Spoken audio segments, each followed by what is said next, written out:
4장 1절부터 4절까지만 하겠습니다.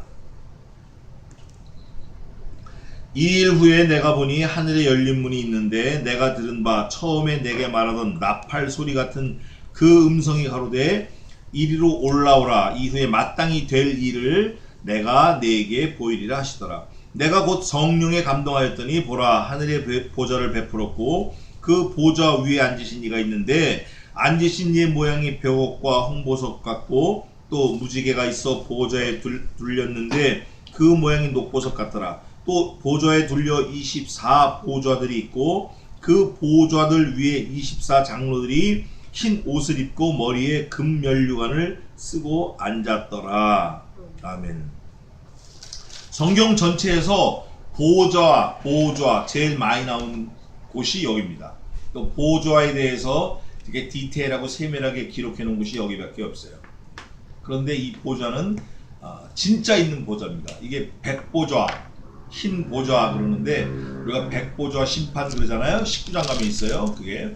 그런데 그 보좌가 이 보좌인데 이 천상에 있는 하나님 앉아 계신 자리입니다. 그 자리를 우리가 잠깐 보겠습니다.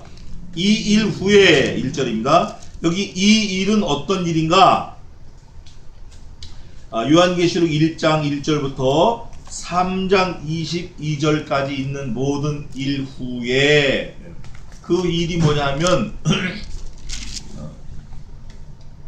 하나님이 그 천사를 보내서 요한에게 세 가지를 말씀했어요. 내 본 것과 이제 있는 일과 장차 내가 네게 나타낼 일. 그래서 요한계시록은 전부 다 세 등분으로 되어 있어요. 내가 본 거, 지금 있는 일, 장차 내가 네게 나타낼 일. 내가 본 것은 부활의 주님, 성삼을 받고 이제 있는 일은 소아시라 7교회, 에서버 두사빌라 7교회에 일어난 형편과 하나님이 역사하시는 거, 그게 이제 있는 일이고, 장차 내가 네게 나타낼 일은 4장 1절부터 22장 21절까지 되겠습니다. 그래서 이제부터 장차 될 일을 보여주는데, 장차 될 일 중에 제일 먼저 나오는 게 하나님 계신 천상 보좌, 백보좌를 보여주는 거예요. 하나님 나라에서는 이미 그게 다 되어 있지만 앞으로 너네가 모든 사람들이, 피조물들이 와서 이걸 볼 거다. 앞으로 볼 거다. 보게 될 거다. 근데 피조물이가 다 보는 건 아니죠. 구원받은 백성, 택한 백성, 천국에 올라가는 백성들은 볼 거예요. 근데 사도 바울이 먼저 보고 왔어요. 사도 바울이 보고 와서 사도 바울이 자기 본 것을 고백하는데 몇 년 동안 말을 안 했죠? 몇 년 동안 말을 안 했어요. 자기가 보고 자기가 경험한 거를 몇 년 동안 입을 꾹 다물고 있었어요. 그런데 어느 날 보니까 사람들이 야, 하늘 날아가니까 뭐 가구가 있는데 무슨 가구에 무슨 까사미아가 있고 뭐 마론헨지가 있고 무슨 나무 가구가 있고 그냥 저 인도네시아 그 나왕이 있고 어쩌고 저쩌고 뭐 말을 막 하는 거예요. 그러면서 하는 얘기가 뭐 가죽 가방도 있고 뭐 가죽 옷도 있고 가죽 의자도 있고 뭐 막 있고 떠들어. 아무리 바울이 참을래도 도저히 못 참겠는 거예요. 그러니까 바울이 그 사람들이 뭐 하늘에 왔다 갔다 내가 하늘 가서 보니까 어쩌고저쩌고 떠드는 걸 보고 바울이 얘기를 하는 거예요. 야, 조용히 해봐. 내가 진짜 유익이 없어. 무익 하나만 내가 부득불 한마디 하겠는데 한 14년 전에 그러면서 얘기를 해요. 14년 전에 다마스커스 가다가 부활의 주님을 만나서 천상 보좌를 보고 내려왔어요. 그러면서 하는 얘기가 가히 사람의 말로 이룰 수 없다는 거예요. 우리 피조물에게 주신 언어로는 하나님 나라를 표현할 수 없다. 사도 바울이 선을 딱 그었어요. 그러면서 얘기하기를 뭐라고 얘기했냐면 내가 14년 전에 보고 왔는데 너무 엄청나서 말할 수가 없는데 너네들은 어떻게 그렇게 거짓말을 잘하냐, 그렇게 뻥을 잘 치냐 이러고 나온 거예요. 그 천상 보좌가 요한계시록 4장에 있는 사도 요한에게 보여주는 이 보좌입니다. 그러니까 사도 바울 시대 때 그때는 바울밖에 몰랐어요. 근데 지금은 누가 보고 있죠? 사도 요한이 보고 있어요. 지금은 또 누가 보고 있습니까? 2017년 8월 12일에 오늘 우리가 보고 있어요. 우리 성약교회 성도들이 하나님 나라의 보좌를 말씀으로 기록된 것을 통해서 보고 있어요. 그런데 그 보좌가 이 일 후에 내가 보니 하늘에 열린 문이 있는데, 아, 하늘에 뭐가 있구나? 문이 있다. 문. 근데 그 문이 무슨 문인가? 열린 문이다. 열린 문. 또 골로새서에 보면 전도의 문이다 이렇게 돼 있어요. 근데 그 원래 원어에는 말씀의 문 이렇게 돼 있어요. 말씀의 문, 생명을 얻는 말씀의 문. 그 문이 몇 개 있는 거예요. 문. 네? 근데 그 문이 우선 하늘에 열린 문이 나왔어요. 열린 문이 있는데 내가 들은 바, 사도 요한이 들은 바, 처음에 내게 말하던 나팔 소리 같은 그 음성이 가로되, 처음에 나팔 소리 같은 그 음성이 뭔가? 그게 뭐냐면 이거예요. 1장 10절 한번 읽어보세요. 1장 10절.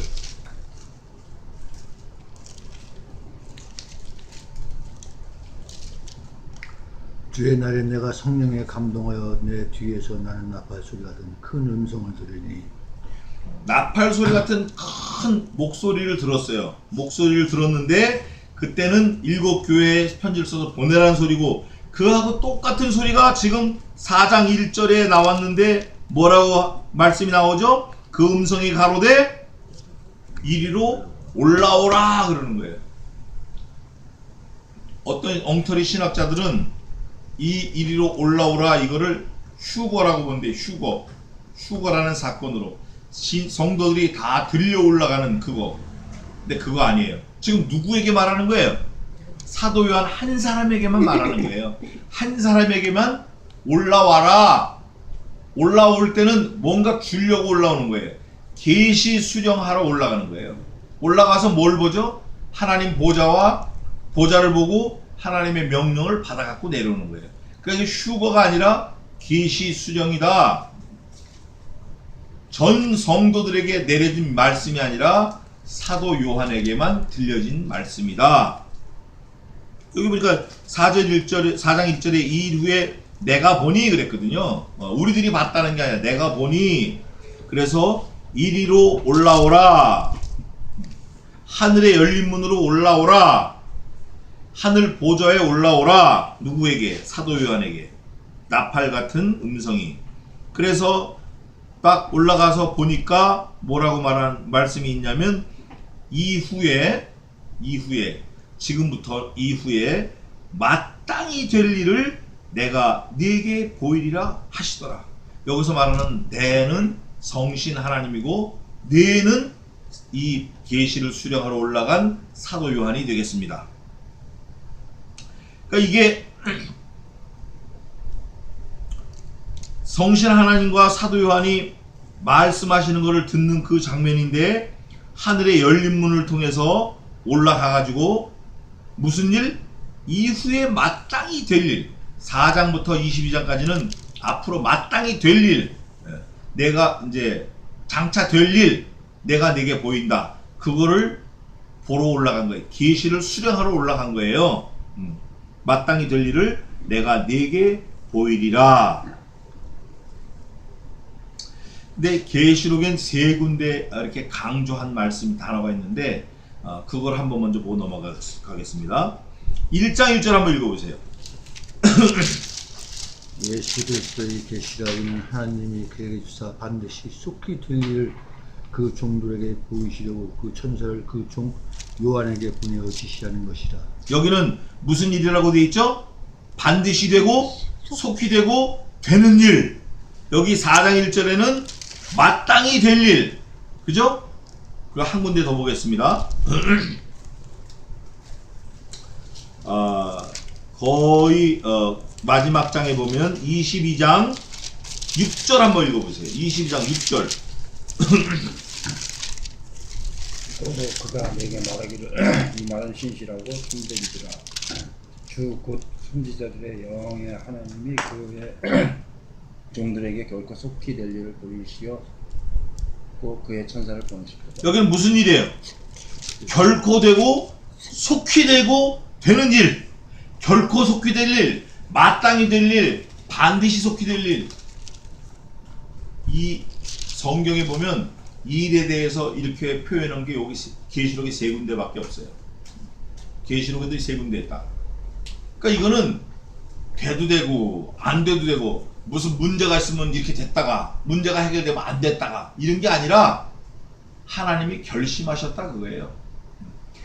반드시 속히 될 일, 마땅히 될 일, 결코 속히 될 일. 우리가 피할 수 없어요. 하나님이 약속하시고 결심하신 거기 때문에 하나님도 바꾸지 않으셔요. 무조건 되는 거예요. 뭐 조건에 따라서 될까? 뭐 될까? 됐다가도 이거 아니야 이거 뒤집어 이게 아니라 무조건 되는 거예요. 그래서 성경은 우리가 특히 계시록은 무조건 믿어야 된다.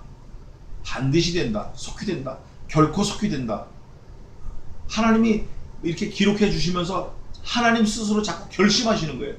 누구도 결심하라고? 우리도 그걸 그대로 받으라고. 이거 반드시 되는 일이에요. 무조건 믿어야 돼요. 마땅히 될 일을 내가 네게 보이리라 하시더라 하시면서 2절에 4장 2절로 돌아와서 내가 사도 요한이 곧 성령에 감동하였더니 지금 성령께서 말씀하시는 걸 듣고 감동이 된 거예요. 보라 하늘의 보좌를 베풀었고 그 보좌 위에 앉으신 이가 있는데 하늘의 보좌가 쫙 있고 그 보좌에 턱 앉으신 이가 계시는데 앉으신 이의 모양을 글로 써놨어요. 3절에 앉으신 이의 모양이 앉으신 이는 성부 하나님을 말씀하고 성부 하나님을 성신 하나님께서 사도 요한에게 소개하는 때 사도 요한이 자기 눈으로 열린 하늘문에 들어가 가지고 보고 있는 거예요. 지금 그 모양이 성부 하나님의 모양이 벽옥과 홍보석 같고 또 무지개가 있어 보좌에 둘렀는데 그 모양이 녹보석 같더라. 전부 보석이에요. 보석. 하나님을 볼 수는 없는데 하나님이 앉아 계셨다, 앉아 계신 걸 이렇게 보는 거예요. 근데 하나님 얼굴을 볼 수 없는 거예요. 우리가 볼 수 없죠. 근데 그 앉아 계신 그 분의 모양이 벽옥, 홍보석, 또 무지개가 있어 보좌에 둘려 있고 그 모양이 녹보석 같더라. 그러면 보석의 특징을 보면 벽옥은 뭔가? 벽옥은 거룩이에요. 거룩 뜻이 레위기 11장 45절, 베드로전서 1장 16절에 있고 민수기 20장 12절에 있어요. 또 홍보석은 뭔가? 붉은색인데 공의를 나타내요. 공의. 우리 유전사님 입은 옷이 붉은색인데 공의를 나타내는 거예요. 공의. 하나님의 공의. 이사야 5장 16절. 여호와는 하나님은 공의의 하나님이시다. 이사야 5장 16절에요. 또 이사야 30장 18절. 또 무지개는 뭐예요? 무지개는 하나님이 약속하셨잖아요. 언제 약속하셨죠? 노아 홍수 때. 어떻게 하겠다고? 다시는 물로 심판하지 않겠다라는 변함없는 약속을 하신 거예요. 근데 요즘에 무지개를 이용하는 그 한심한 사람들 많아요. 어쨌든 무지개는 하나님의 불변의 약속이에요. 지금도 무지개가 뜹니다. 제가 우리 동네 미국에 있을 때 비가 확 그냥 쏘나게 왕창 온 다음에 저 큰애 데리러 이제 차를 타고 고가도를 쫙 올라가면 무지개가 어떨 때 2개가 떠, 2개. 쌍무지개 뜨는 언덕이에요. 근데 그 무지개가 얼마나 크고 깨끗하고 가까이 있는지 몰라요. 쌍무지개가 계속 있는 거예요. 그래서 그걸 쑥 지나오면 백미러로 계속 보이고. 근데 그 무지개를 볼 때마다 뭐를 생각하라? 여호와를 기억하라. 어떤 여호와? 약속이 변하지 않는 여호와, 변개하지 않으신 여호와, 말씀의 여호와, 신실하신 여호와. 어떤 신실? 다시는 물로써 세상을 심판하지 아니하고 말씀으로 심판하시는 거예요. 불로 심판하시는 거예요. 말씀을 믿으면 구원, 말씀이 없으면 지옥, 무조건 하고. 그 신실한 하나님을 기억하라 그거예요. 그래서 노아 홍수 믿기 싫고 안 믿고 이건 네 사정이고 네 문제고 무지개가 뜨면 노아 홍수를 생각하고 살아계신 여호와 하나님을 생각하고 하나님의 변함없는 약속을 우리가 기억해야 돼. 그게 신자예요. 무지개가 둘렀고 그 모양이 녹보석 같더라. 녹보석은 뭐예요? 녹보석은 적어놨는데 녹보석은 이제 무한한 사랑을 얘기해요. 어떤 사람은 초록은 이제 자유를 얘기한다고 하기도 하는데 무한한 사랑. 그러니까 하나님은 사랑이시고 공의로우시고 불변하시고 영원하시고 이런 하나님의 속성을 보석으로 잘 드러냈어요. 그런데 사도 요한이 올라가서 본 게 사실이에요. 뭐 만졌다는 건 없지만 봤다고 하니까 그 사실이에요. 그래서 여호와 하나님의 그 공의적 속성을 잘 보석으로 드러냈다. 녹보석 같고 벽옥 같고 홍보석 같고 무지개가 둘러있는 것 같고 감사하죠? 그거를 우리에게 소개하는 거예요. 그래서 우리는 사실 사도 요한 이전의 사람들은 이런 거를 갖고 있지 않았어요. 우리는 지금 가지고 있는 거예요. 그래서 예수님께서 세례 요한 보고 모태로 난 자 중에 이보다 큰 이가 없다 그랬어요. 왜냐하면 세례 요한이 예수 그리스도의 올 길을 예비했기 때문에. 그러나 예수님이 한 말씀 더 첨언하시는데 그러나 이후에 믿는 자들은 세례 요한보다 가장 크다. 천국에선 세례 요한일지라도 가장 작은 자이다. 그래서 그게 뭔가 저는 이제 궁금했어요. 그 책도 보고 막 했는데 제가 내린 결론은 그거예요. 세례 요한은 완성된 계시를 갖고 있지 않았다. 우리는 누구를 갖고 있죠? 부활의 주님, 다시 오실 주님을 갖고 있어요. 완성된 계시의 말씀을 가지고 있는 거예요. 요한계시록 22장 21절까지의 성경을 가지고 있는 거예요. 그게 큰 거예요. 진리가 큰 게 큰 거예요. 말씀을 다 가지고 있는 사람이 큰 거예요. 우리가 큰 사람이에요. 그런데 우리가 큰 사람임에도 불구하고 큰 사람의 행동을 못하면 아주 비참한 거죠. 그거 한심한 거예요. 그래서 진리가 큰 게 큰 거다.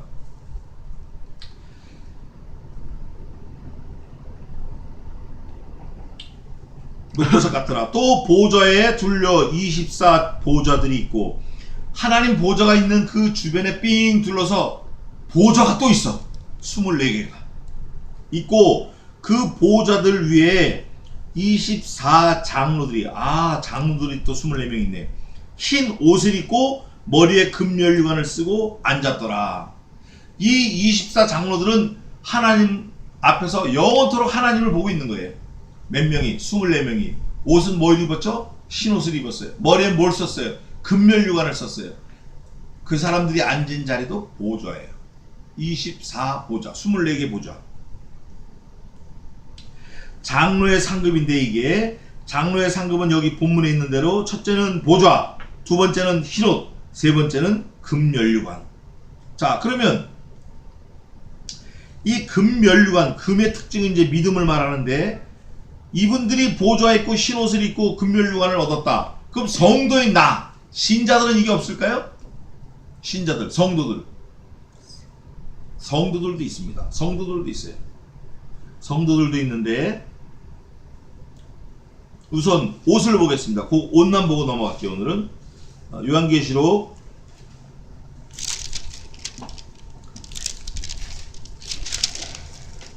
19장 8절 한번 읽어보세요.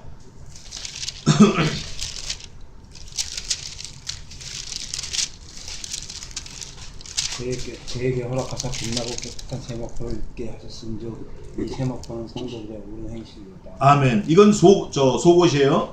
이거는 겉옷이에요. 자, 속옷을 보겠습니다. 13절 한번 읽어보세요. 또 그가 피 뿌린 옷을 입었는데 그 이름은 하나님의 말씀이라 칭한다. 여기서 이 하나님의 말씀이라 한 옷을 입은 이분은 예수 그리스도예요. 어린 양. 이분이 우리에게 주신 옷이 무슨 옷이냐면 겉옷이에요. 겉옷인데 그 겉옷은 어디에 있냐면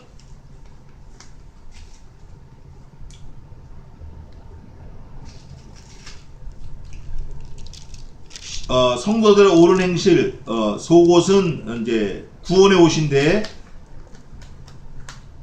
주님께서 주신 옷이에요. 지금 요한계시록 19장 8절에 있는 건 겉옷. 이거 세마포. 겉옷은 자기가 행한 행실대로 받는 겉옷이고 속옷은 구원의 옷. 주님께서 주신 옷인데 이 옷은 어디에 있나?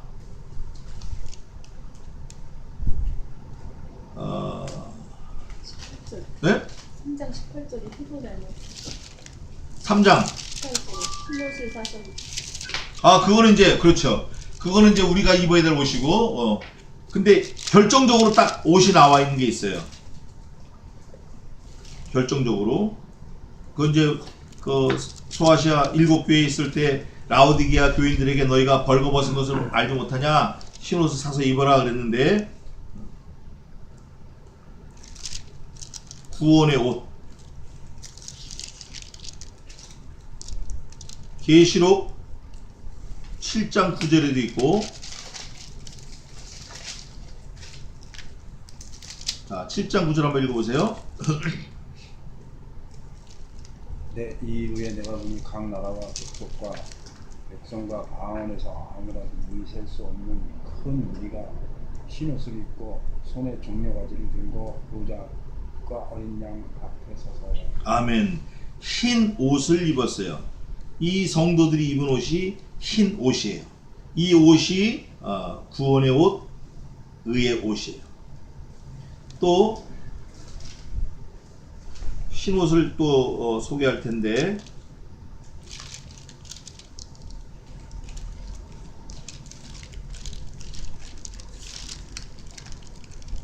(22장 11절) 한번 보십시다. 22장 11절. 여기 이제 보면은 이거는 이제 옷이라고 표현되어 있지 않지만 읽어보세요.